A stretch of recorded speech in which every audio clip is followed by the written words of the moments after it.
How to change currency on Yahoo Finance. Hello everyone, I am Bishaka and welcome to our channel. Now let's get right into the tutorial.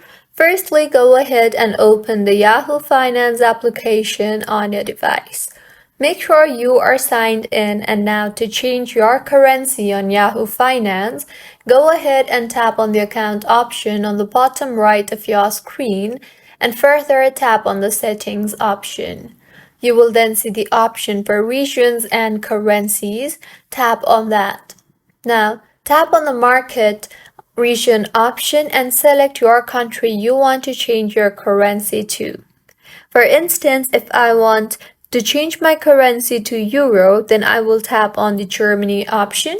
You can also toggle off the Set News Region and Default Currency based on Market Region toggle button and set Customized Currency according to your preference without changing the country. So, this is how you can change currency on Yahoo Finance.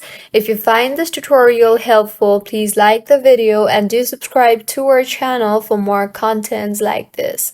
Thank you for staying with us until the end.